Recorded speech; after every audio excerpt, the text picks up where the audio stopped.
لانی بغدادی قدس سر العزیز، ہم ایک کانفرنس، اسلامک بین الاقوامی کانفرنس کے سلسلے میں لندن تھے، تو کمرے میں تنہا اکیلے بیٹھے تھے۔ جب اکیلے دیکھے تو اس دن ان کی شفقت، محبت، پیار بڑے جوش پر تھا، تو تنہائی میں مجھے فرمانے لگے کہ آپ نے یہ قسم کیوں کھائی کہ میں کبھی پیر نہیں بنوں گا، بیعت نہیں لوں گا؟ یہ قسم کیوں کھائی؟ پھر آپ نے فرمایا، میں اب وہ کلمات جو آپ نے فرمائے میں نہیں دہرانا چاہتا۔ ان کی شفقت تھی، ان کا حسن ظن تھا، شیخ تھے، میرے والد تھے، میرے مربی تھے، میرے آقائے نعمت، جو ان کی طبیعت میں آیا فرمایا بھئی یہ قسم کیوں کھائی، اچھا نہیں کیا، اپنے اوپر کیوں پابندی لگائی؟ ان کی باتیں سن کر میں آپ کا منشا سمجھ گیا، آپ کا منشا سمجھ گیا۔ تو میں نے کوئی وجہ عرض نہیں کی، میں نے ویسے ہاتھ جوڑے اور آپ کے قدم مبارک پکڑ لیے۔ میں نے کہا حضور بس غلطی ہو گئی، معاف کر دیں، مگر بڑی بھاری قسم کھا لی ہے۔ وہ بھی ہنس پڑے، وہ بھی میری بات سمجھ گئے۔ تو لوگ ان سے پوچھتے تھے طاہر القادری کو آپ خلیفہ کیوں نہیں بناتے؟ حضور سے پوچھتے تھے، حضور قدوۃ الاولیاء سے، وہ فرماتے پوچھو، اس سے پوچھو، اگر وہ خلافت پہ راضی ہوتا ہے لینے کے لیے تو اوروں کو مشائخ اور اولیاء ایک خلافت دیتے ہیں، اس کو 10,000 خلافت دے گا، مگر وہ لیتا نہیں۔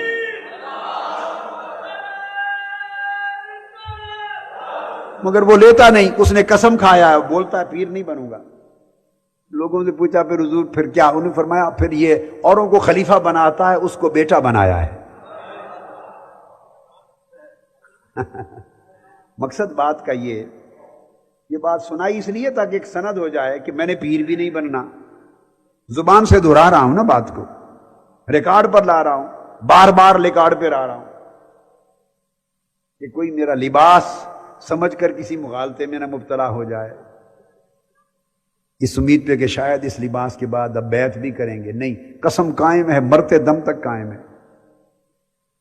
اس وجہ سے کہ میں اس قابل نہیں ہوں کہ مرید بھی بن سکوں، تو پیر ہونا تو دور کی بات۔ میں تو حضور کی امت کا نوکر رہنا چاہتا ہوں، آقا علیہ السلام کی امت کا نوکر رہنا چاہتا ہوں، حضور کا جھاڑو بردار رہنا چاہتا ہوں۔ اب دوسری بات بتائی کہ ایک یہ لالچ یہ ہوتا ہے کہ چلو بھئی پیری مریدی کر لیں گے بہت لوگ، وہ بھی نہیں کرنی۔ مگر یہ بات بھی ساتھ ہی سمجھا دوں، بہت سے لوگ یہاں رفقا بنتے ہیں اور کئی لوگ پھر ان کے پاس آ جاتے ہیں کہ آپ کے قائد محترم تو چونکہ پیری مریدی کرتے نہیں، اور پیر ہونا بڑا ضروری ہے کہ کوئی پیر ہو کسی کا، بغیر پیر و مرشد کے جو مر گیا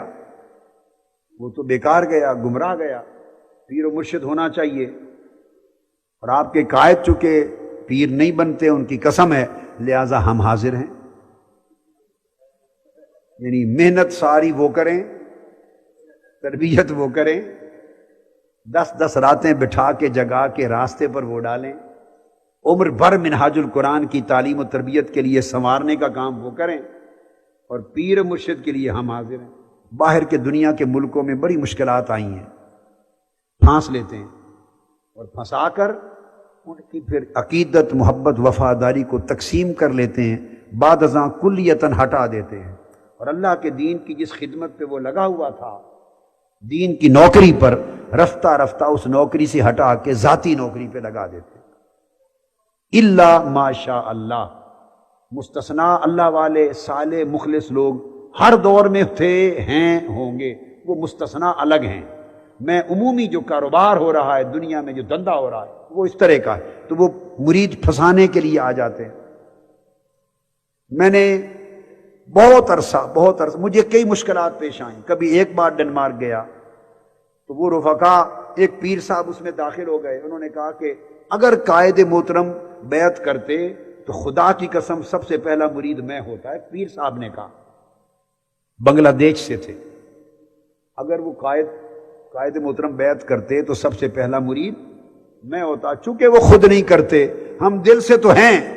مگر اب پیر و مرشد بھی ہونا چاہیے۔ بس ایسی باتیں کر کر کے تو لوگوں کے دل و دماغ میں بات ڈالتے ہیں تو اس کے بعد گھرانوں کو پھنسانا شروع کر دیا، پھر وہ مرید ہو گئے۔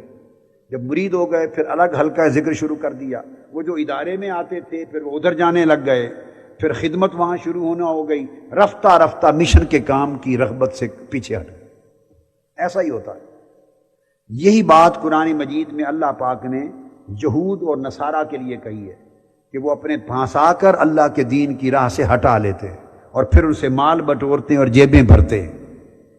قرآن مجید نے کہا اس امت میں بھی یہ ہوتا ہے۔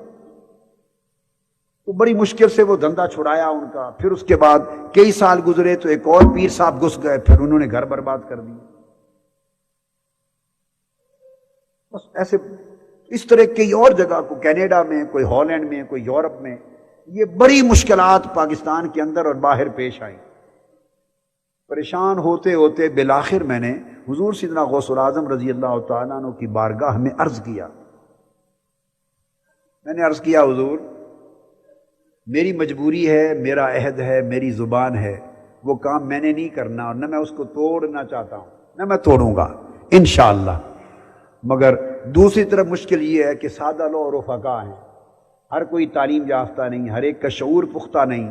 وہ دین کی راہ پہ محنت کر کر کے ان کو لگاتے ہیں، چلاتے ہیں، تربیت دیتے ہیں، اللہ کے دین کے لیے نوکری کرتے ہیں، رات دن لگاتے ہیں، مال خرچ کرتے ہیں، جان خرچ کرتے ہیں، وقت خرچ کرتے ہیں، اللہ کے دین کی اقامت کے لیے، فروغ کے لیے، دعوت اسلام کے لیے مشن کو لے کے آگے بڑھتے ہیں۔ چلتے چلتے اچانک راستے میں کہیں اندر گھس جاتے ہیں اور جیسے بھیڑ بکریوں کا برا ریوڑ ان میں سے کھینچ کھینچ کے لے جاتے ہیں، لے جا کے ایک تفرقہ پیدا ہو جاتا ہے اور مشکلات پیدا ہوتی ہیں۔ تو میں نے ایک عرض بھیجی، درخواست بھیجی حضور سیدنا غوث العظم رضی اللہ تعالیٰ عنہ کی بارگاہ میں، اور عرض کیا حضور جہاں اتنی شفقتیں فرمائی ہیں اور اپنے فیض کے چشمے جاری کیے ہیں اور اتنی کرم نوازیاں کی ہیں، اتنی عنایتیں کی ہیں اور اپنے اس فیض میں سے حصہ عطا کیا ہے جو آقا علیہ الصلوۃ والسلام نے 7 مرتبہ زبان مبارک سے لعاب دہن سیدنا غوث العظم کے منہ میں ڈال کر فیض یاب کیا تھا، جہاں وہ فیض تھا آقا علیہ السلام کا لعاب دہن کا، سرکار غوث العظم کا، اس میں سے حصہ عطا کیا ہے منہاج القرآن کو۔ جہاں اتنے کرم کیے ایک کرم کر دیں اور وہ یہ کہ مجھ سے وعدہ فرما دیں، مجھ سے، اور یہ شفقت کر دیں کہ جو منہاج القرآن کا رفیق ہو جائے، جو منہاج القرآن کا ممبر ہو جائے، جو منہاج القرآن کا سچے دل سے خادم ہو جائے اور عمر بھر اللہ کے دین کی، دین مصطفیٰ کی، حضور کی امت کی، حضور کے عشق اور محبت اور ادب کے مشن کی، دین اسلام کی اقامت کے مشن کی، اسلام کی دعوت کے فروغ کے مشن کی، اسلام کے حیا کے مشن کی، اس دین کے تجدید کے مشن کی، آقا کی امت کی اصلاح کے مشن کی، اس نوکری کی جو سچے دل سے خدمت کرنے لگ جائے اور استقامت کے ساتھ کرے اور رفیق ہو جائے، حضور اتنا کرم کر دیں۔ میں نے درخواست عرض کیا کہ آپ اس کو اپنا مرید بنا لیں،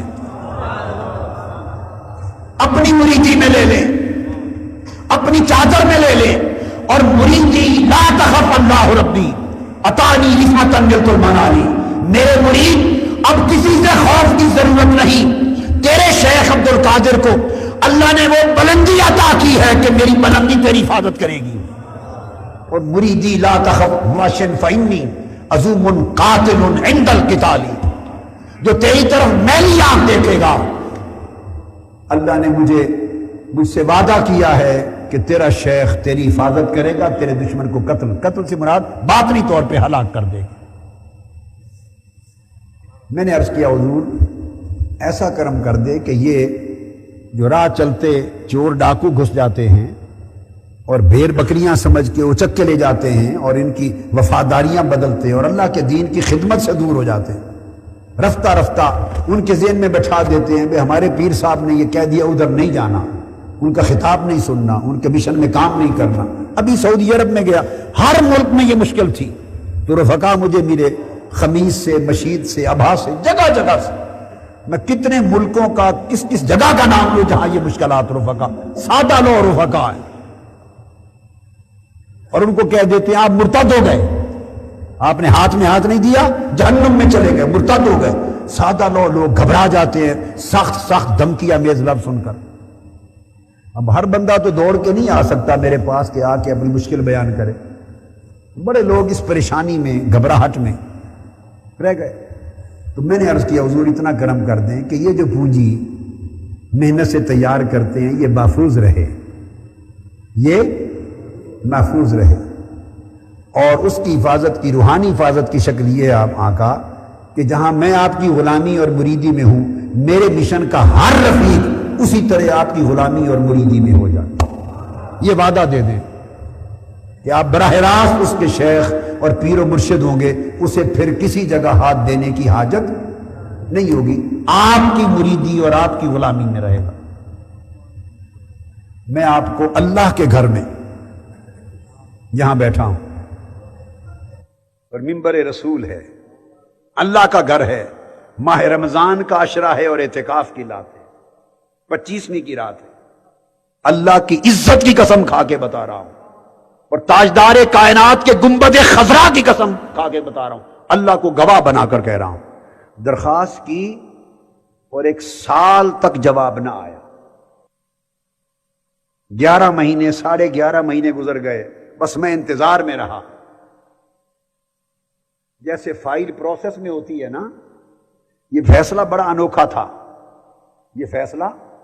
بڑا انوکھا تھا، بڑا انوکھا فیصلہ تھا۔ تو اللہ کی شان، میں نے قسم کھائی اللہ کی عزت کی اور آقا علیہ السلام کی گنبد خضرا کی۔ سال مکمل ہوا، وہی رات آئی جس رات درخواست بھیجی تھی، اس رات وہ درخواست منظور ہو کے واپس آ گئی۔ ٹھیک 1 سال کے بعد اسی رات جواب آیا، جواب میں قبولیت ہو گئی۔ اس دن سے آج تک اور قیامت تک اس مشن کا جو سچے دل سے خادم ہے، جو اس کی رفاقت میں آ گیا، رکنیت میں آ گیا، اس مصطفی مشن کی سنگت میں، خدمت میں، نوکری میں آ گیا، اور اپنے تن من دھن اور صدق کے دل کے ساتھ جتنی اس کی بساط ہے مگر ایمانداری وفاداری کے ساتھ اس مشن سے لگ گیا، اور اس تعلیم پر دین، تقوی، ایمان، عمل صالح، اخلاق اور اس کی تعلیم و تربیت پر چل پڑا، اور مشن کے فروغ میں جتنا اس سے ہو سکا لگ پڑا۔ اس دن سے اللہ رب العزت کا فضل اور آقا علیہ السلام کے نالین پاک کا صدقہ، اب وہ مشن کا منہاج القرآن کا ہر رفیق براہ راست وہ کسی اور شیخ اور بزرگ کا مرید ہے تب بھی، پہلے سے اگر ہے تب بھی وہ قائم رہے اور قائم رہے گا، اور اگر نہیں بیعت کی تب بھی دونوں صورتوں میں منہاج القرآن کا ہر رفیق حضور غوث پاک کا مرید ہے۔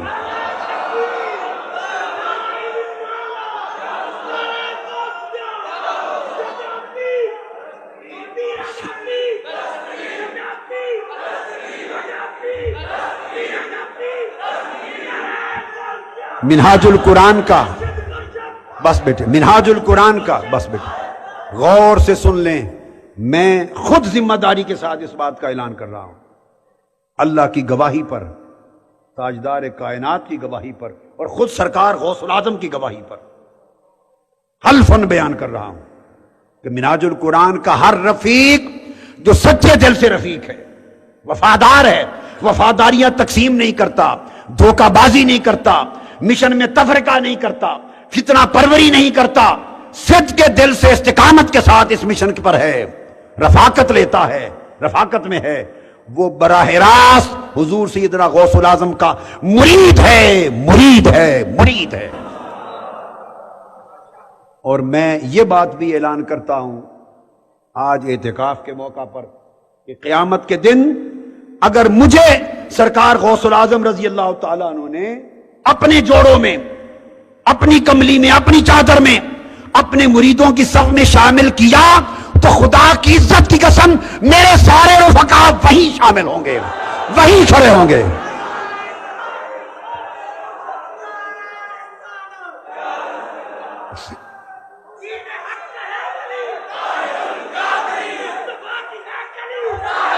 اب بولیے مجھے کوئی پیر بننے کی ضرورت ہے؟ پھر میرا کام ہو گیا، میرے رفقا کو پیر مل گیا، میرے رفقا کو مرشد مل گیا، سیدنا غوث العظم جو پیران پیر ہے،